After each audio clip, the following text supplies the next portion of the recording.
So இப்படித்தான் வந்து சமயம். அதே மாதிரி ஜெயின சமயம் உருவானது மாவீரர். அதுக்கு முன்னாடி தீர்த்தங்கரர்கள் 23 தீர்த்தங்கர்கள் இருந்தாங்க. 24வது தீர்த்தங்கராக தான் வந்து மகாவீரர் இருந்தார். ஸோ அவருக்கு முன்னாடி இருந்தவங்க இவ்வளோ தீவிரமாக வந்து ஜெயினிசமாக வந்து சொல்லலை. நம்ம மகாவீரர் கொடுத்த கட்டளைகள் எல்லாமே வந்து அவருடைய அனுபவம் தான். அவர் வந்து மற்ற தீர்த்தங்கரை பார்த்து எதுவுமே எழுதலை, செய்யவும் இல்லை. அவரை வந்து அந்த ஜெயினிசம்குள்ளே இணைச்சிக்கிட்டாங்க. அந்த கோட்பாட்டோடைய ஒத்து போகிறதுனால அவர் அங்கே இணைக்கப்பட்டார். சரிங்களா? அப்போது மகாவீரர் எப்படி அப்படின்னா அவருடைய வாழ் அனுபவங்களில் அவர் மக்களை பார்த்து அந்த நேரங்களில் மக்கள்கிட்ட இருந்த பிரச்சனைகள், அப்போ வந்து அந்த மக்களுடைய தொந்தரவுகள்லாம் எப்படி இருந்தது, எப்படிலாம் அவதிப்பட்டாங்கன்றதை கண்ணில் பார்த்து தான் அவர் வந்து துறவரம் எடுத்து மக்களுக்கு போதிக்கிறதுக்காக தன்னுடைய நாடு எல்லாத்தையும் விட்டுட்டு என்ன ஜெயின துறவியாக ஆனார். அவர் ஜெயின துறவின்னு தன்னை சொல்லிக்கவே இல்லை. பிற்காலத்தில் வந்தவங்க தான் அவரை ஜெயின துறவின்றதே வந்தது. அவர் எந்த துறவியும் எந்த சமயத்துடைய துறவியும் கிடையாது. அவர் பொதுவாக அவருடைய கோட்பாடை தான் அதை முன் வச்சார். அவருடைய கோட்பாடுகள் ஜெயின சமயத்தோட ஒரே மாதிரி இருக்கிறதுனால அவர் 24வது தீர்த்தங்கராக ஜெயினிசம் அக்செப்ட் பண்ணிச்சு. ஸோ இப்படி நிறைய விஷயங்கள் இருக்குங்க. சமயம் எடுத்துக்கிட்டாலே ஏகப்பட்ட விஷயங்கள் இருக்குது. அதே மாதிரி தான் புத்தரும் அப்படித்தான் கபிலவஸ்துவில் ராஜாவாக இருந்தார். அவருமே கூட மக்களுடைய பிரச்சனைகளை பார்த்தாரு. அந்த சமயங்களில் இருக்கிற மக்களுடைய பிரச்சனைகள், ஆதிக்கம், இதெல்லாம் பார்த்துட்டு ஸோ இதுதான் வந்து வாழ்க்கையுடைய பிரச்சனைகளுக்கான காரணமா அப்படின்ற அந்த அவதிகளிலிருந்து உருவானது தான் புத்திசம். ஸோ அதை ஒழுங்குபடுத்துறதுக்காக, மக்களை ஒழுங்குபடுத்துறதுக்காக அவர் என்ன பண்ணாருன்னா நிறைய விஷயங்களை தன்னுடைய மெய்ஞானத்தை உணர்ந்து மக்களுக்கு சொன்னார். சரிங்களா?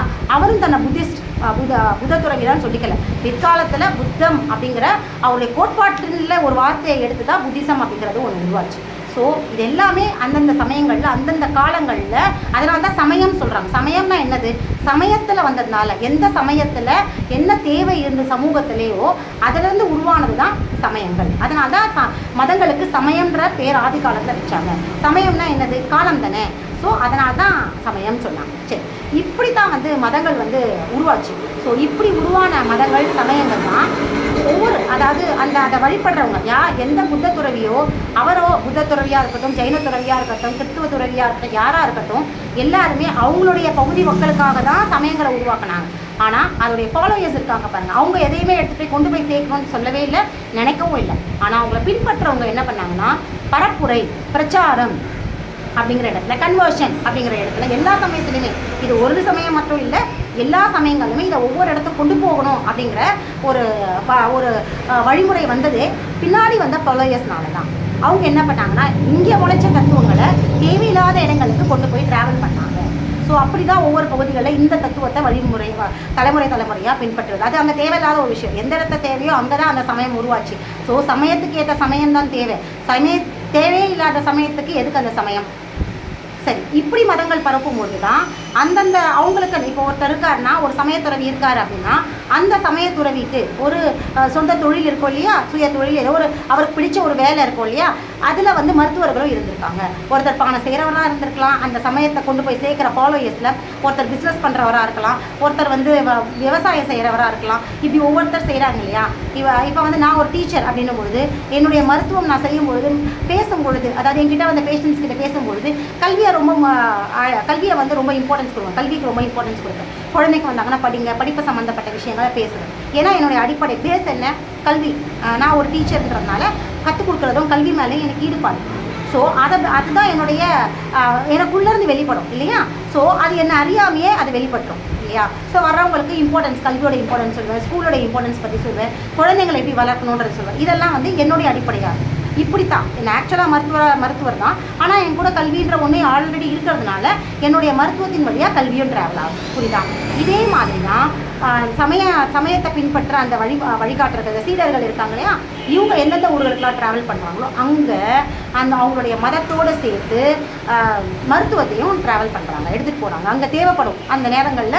அங்கே சமய பிரச்சாரத்துக்கு தான் போகிறவங்க அங்கே ஏதோ ஒரு தொந்தரவுகள் இருக்கும்போது தாங்கள் கற்றுக்கிட்ட மருத்துவத்தை பயன்படுத்தி அவங்களை குணப்படுத்தியிருக்காங்க.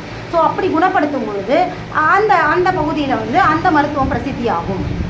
அங்கே பகுதி மக்கள் வந்து அந்த மருத்துவத்தை பின்பற்றுவாங்க. அப்படியே கொஞ்சம் கொஞ்சமாக அந்த மதகுருக்கிட்ட சமயத்தோட மருத்துவமும் கற்றுக்கிட்டு பரவலாக அந்த ஏரியா முழுக்கவுமே அந்த மருத்துவம் பிரபலியமாகும். இப்படித்தான் மருத்துவம் ஒரு இடத்துல இருந்து இன்னொரு இடத்துக்கு போச்சு. இப்படித்தான் ஒரு மருத்துவத்தை கற்றுட்டு இருந்தவங்க இன்னொரு இடத்துக்கு வந்தாங்க. திருவள்ளுவர் இப்படித்தான் தன்னுடைய உலக சுற்றுப்பயணத்தில் தன்னுடைய ஞானத்தை வளர்த்துக்கிறதுக்கு போகிற இடங்களில் அவர் நிறைய விஷயங்கள் மருத்துவ சமயம் சம்பந்தப்பட்டதும் பார்த்து, அப்போ திருவள்ளுவர் அவருடைய பிறப்பு சமயம் என்னன்னா தெரியாது, யாருக்குமே தெரியாது. அவர் இப்போ என்ன சமயத்தில் பிறந்தார் அப்படிங்கிறதுக்கு எந்த எவிடன்ஸும் கிடையாது.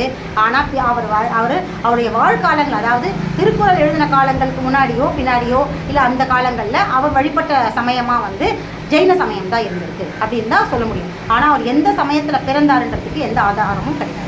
அப்போது அவர் எந்தெந்த நாடுகளுக்கு எந்தெந்த தேசங்களுக்கெல்லாம் போயிட்டு வந்தாரோ அங்கேருந்து அவருக்கு பிடிச்ச நிறைய சமயங்கள் பார்த்துருப்பாரு, நிறைய மருத்துவங்களை பார்த்துருப்பார், நிறைய விஷயங்களை தெரிஞ்சிருப்பார். அதில் அவர் எதை சரியாக தன்னுடைய பகுதி மக்களுக்கு எது சரியாக இருக்கும், தான் வாழற தன்னுடைய பூர்வீக இருக்கிற இடங்களுக்கு எதெல்லாம் சரியாக இருக்கும், அந்த பகுதி மக்களுக்கு எது சரியாக இருக்குமோ அதை தான் கடத்தி எடுத்துகிட்டு வந்து இங்கே போதிச்சாரு. அப்படி உருவாக்கப்பட்டது தான் திருக்குறளோட 1330 திருக்குறள்கள். அப்போ அவருடைய பகுதி மக்களுக்காக மட்டுமே எழுதப்பட்ட மருத்துவம், போதனைகள், சமயம் சார்ந்த விஷயங்கள், உயிர்கள் சம்பந்தப்பட்ட விஷயங்கள் எல்லாமே, அதாவது தாம்பத்தியம் சம்பந்தப்பட்ட விஷயங்கள், காதல் சம்பந்தப்பட்ட விஷயங்கள் எல்லாமே தன்னுடைய பகுதி மக்களுக்கான வாழ்வு அனுபவமாக அவர் க்ரஷ் பண்ணி எழுதுனது தான். ஸோ இப்படி க்ரஷ் பண்ணி எழுதின விஷயங்களை எல்லா உலகத்துக்குமே இன்றைக்கி பொருந்தக்கூடியதாக இருக்கிறதுன்றது ஒரு நல்ல விஷயம். ஏன்னா எல்லாரும் கொஞ்சம் கொஞ்சமாக மாறிட்டு இருக்குங்க. எப்படி நம்ம மேலை நாட்டு கலாச்சாரம்ன்றது வெஸ்டர்ன் கல்ச்சர் வேறு இடத்துல இருந்தது. இன்றைக்கி உலகம் மொத்தமே வெஸ்டர்ன் கல்ச்சரில் தானே ஒடுங்கி போயிருக்கோம். அந்தந்த நாட்டுக்குன்னு ஒரு பாரம்பரிய வழக்கங்கள் இருக்குது. நம்ம அதை எல்லாத்தையும் இன்றைக்கி மறந்துட்டோம். அதை ஏதோ ஒவ்வாமை மாதிரியும் மூட நம்பிக்கை மாதிரியும் பழங்காலம், அதெல்லாம் ஓல்டு, அதெல்லாம் பழைய காலம் அப்படிங்கிற இடத்துக்கு போயிட்டு இன்றைக்கி நம்மளுடைய கலாச்சாரத்தை நம்மளுடைய மொழியையே ஒதுக்குறோம் இல்லையா. மேலை நாடுன்னும் போது ஒரு கெத்து வருது இல்லையா, நமக்குள்ள ஒரு பெருமை வருதுல்ல. ஸோ அது மாதிரி தான் இப்படி ஒற்றை கலாச்சாரம் உலகம் முழுக்க பரவனா மாதிரியே இதே மாதிரி தான் இன்றைக்கி இப்படி குணங்களும் மனிதர்களுடைய குணங்களும் ஒற்றையாக மாறிப்போச்சு. மேலை நாட்டு இது ஒற்றையாக மாறி போனதுனால இன்றைக்கி திருக்குறள் உலகத்துக்குமே பொதுமறையாக இருக்குது. எல்லாரும் ஒரே குணத்தை, ஒரே கெட்ட குணங்களோட ஒரே மாதிரியான விஷயங்களை இன்றைக்கி இருக்கிறதுனால தான் திருக்குறள் இன்றைக்கி எல்லாருக்குமே சரியாக இருக்குது. எல்லா பகுதி மக்களுக்குமே ஒரே மாதிரி. ஏன்னா எல்லாரும் ஒரே மாதிரி கெட்டு போயிட்டோம்ல மேலை நாடை பார்த்துட்டு. அதனால் இதே நம்மளுடைய பூர்வீகத்தையும் நம்மளுடைய கலாச்சாரத்தையும் ஒழுங்காக பின்பற்றி இருந்தோம். இந்த பகுதி இந்திய தேசத்தோட பகுதி என்ன, இங்கே எப்படி இருக்குது, இது வாழ்க்கையை பயன்படுத்தி இருந்தோம்னா நமக்கு வேறு மாதிரி இருந்திருக்கும். நமக்கு திருக்குறள் வேறு மாதிரியான ஒரு பார்வை கொடுத்துருக்கோம். அதே மாதிரி சீனாவில் பார்த்திங்கன்னா அவங்களுக்கு வேறு மாதிரி பார்வை கொடுத்துருக்கோம், அவங்களுடைய கலாச்சாரத்தை பின்பற்றி இருந்தாங்கன்னா. அதே மாதிரி ஆனால் எல்லாருமே மேலை நாட்டு ஆங்கிலேயருடைய ஆட்சி உலகம் முழுக்கும் பரவிடுச்சு இல்லையா. அவங்க எல்லாத்தையும் உலகத்தையே ஆண்டவங்க இல்லையா. அப்போ அவங்களுடைய கலாச்சாரத்தையும் அவங்களுடைய மொழியையும் அவங்களுடைய சிந்தனையையும் அவங்களுடைய செயல்களையும் அவங்களுடைய நடத்தைகளையும் இங்கே விட்டுட்டு நமக்குள்ளே கற்பிச்சு நமக்குள்ளே ஆணி அடிச்சுட்டு ஸ்டிக் ஒட்ட வச்சுட்டு போயிட்டாங்க. ஸோ நமக்குள்ளே நம்ம ஒரு ஆங்கிலேயர் குடிக்கொண்டுட்டு தான் இருக்கான். ஒவ்வொருத்தருக்குள்ளேயும் ஒரு ஆங்கிலேயன் இருந்துட்டு தான் இருக்கான். நமக்குள்ளே விதைச்சி போன ஆங்கிலேய புத்தி நமக்குள்ளே இருந்துட்டு தான் இருக்குது. நம்ம எல்லாரும் வெளியில் தான் நான் இந்தியன் பெருமைப்பட்டுக்கிறோமே தவிர நமக்குள்ளே இருக்கிறவன் ஆங்கிலேயன் தான். அதை தூக்கி போடணும் அப்படின்னா நமக்குள்ளே நம்ம கலாச்சாரங்கள் வரணும். இதை தூக்கி போட்டு மேலை நாட்டு கலாச்சாரங்களை நமக்குள்ள இருக்கிற ஆங்கிலேயே நம்ம முதல்ல விரட்டணும். வெளியில் இருக்கிற ஆங்கிலேயே தான் விரட்டியிருக்கோம், உள்ளே இருக்கிறவங்க உள்ளே இருந்துட்டு தான் இருக்கான். அந்த அளவுக்கு அவன் வச்சுட்டு போயிருக்கான் இல்லையா. அதை என்ன சொல்லுவாங்க, சூன்யம். அவன் வச்சுட்டு போயிருக்கான். இதை தான் சூன்யம் சொல்கிறோம். வேறு மந்திரங்கின்றலாம் ஒன்றும் கிடையாது. இதை தான் சூன்யம். அவன் சிந்தனை வழியாக நமக்குள்ளே ஏற்படுத்தின சூன்யம் தான் இன்றைக்கும் அவன் உள்ளுக்குள்ளே வாழ்ந்துக்கிட்டு இருக்கான். நமக்குள்ளே அந்த மோகம் இருந்துட்டு தான் இருக்குது. ஸோ இதை தான் விரட்டணும். தொடர்ந்து பேசு.